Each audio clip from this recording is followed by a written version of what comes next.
Hi guys, I hope everyone is doing well. My name is Daniel Moran. I live in Lima, Peru, and I am 24 years old.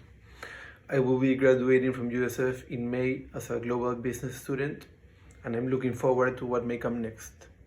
So, if there's one thing you need to know about me, is that I love soccer. As you can see, I have my Arsenal posters, and I love playing soccer, I love watching soccer, I love reading books about soccer, and that's how I got into the analytic side of the sport. I really like the tactical analysis of soccer. So this is how I found a new career option after having a career-ending surgery, because when I was 19 years old, I used to train professionally. I was playing for a team here in Lima, Peru. And after that, I realized that even if I couldn't play soccer, I still wanted to work in the industry. And that's how I found my passion for the analytical side of the sport.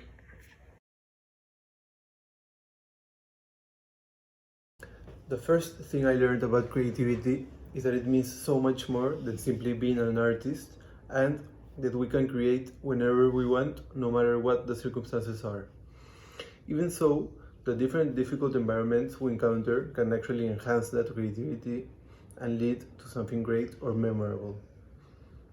Getting into the specifics of what I learned, I want to talk about proactive and reactive. I have always appreciated the trait of being able to predict problems or challenges in order to be ready to attack it. I believe that even if you don't know what challenge you can encounter, what you can do is know that there may be setbacks and prepare ahead. For example, and this is very simple, but if you know you have to be somewhere at a certain time, you probably should calculate considering a minor setback may occur.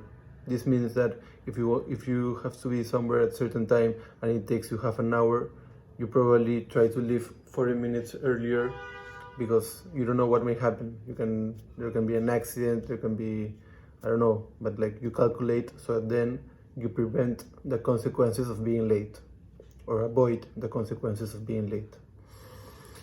The reason I talk about this is because without knowing the definition of it, it is something I value a lot in others and in myself. In our booklets, I used the example of how this week I trusted the rumors that my city was going to go into lockdown again. So what I did was I went grocery shopping on Tuesday, and then on Wednesday, after the announcement, all the supermarkets were crazy, but like 2 hour long lines. So, for example, that saved me a lot of trouble by thinking ahead.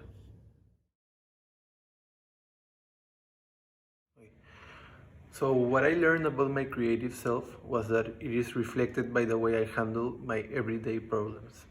So what this means is that it's very important to analyze the way I think before making decisions and before trying to solve these problems. So I am guessing this is why the deferring judgment activity was so important. Of course, there are problems that have pre-known solutions. As they mentioned in the reading, they use the flat tire example.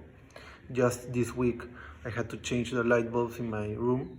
So that's a problem, but it's a problem to which we all know the solution. You just go and buy new light bulbs and replace it. But then this brings me back to my previous point about being proactive or reactive, because this week and because of this reading, I noticed that not only am I better at being proactive, but once the problem occurs, it costs me more. So I usually stress about it and I lose patience quickly. So it just like showed me the huge difference in how I confront a problem I may have expected against a problem I haven't expected. And I really don't know why this is.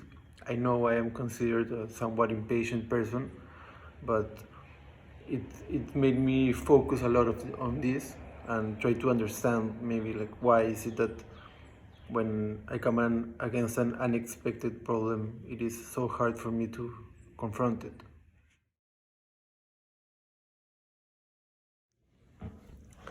Creativity applies a lot to what I want to work in, because soccer analytics and just analytics in general is constantly being reinvented, meaning that we know a lot of the stuff, but we are constantly finding new things to analyze in order to find that competitive advantage over our rivals. It is massively important because when analyzing how our team trains and plays, as well as our rivals, you have to find those things that will make you better. The most successful and idolized coaches are those who reinvented the sport through their new tactics and approaches. There was a time where the coaches who thought about the diet of the players, they thought that they were looked as crazy. Or when coaches recorded the training sessions, people thought that it was unnecessary, but at the end it gives you that competitive advantage. And these are the things that one has to work on if you want to make it in this industry. The skills I have already been focusing on for the past year are those directly related to the job position I want. As I told you before, I got a certificate from Barcelona where I learned a lot of skills that are important to this job.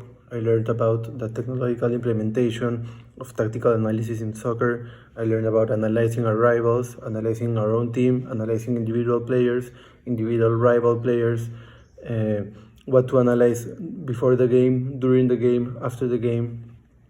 And well, besides this, the skills I would like to focus on once I'm done is to how adapt to the different environments I may encounter. So for example, the level of play, the budget, everything is different in Peru to in Argentina. Argentina is so much better, or Brazil, and then you have Europe. So Spain is so much better than Brazil. I can't use an approach that is used in Europe because we have another culture, another level of play.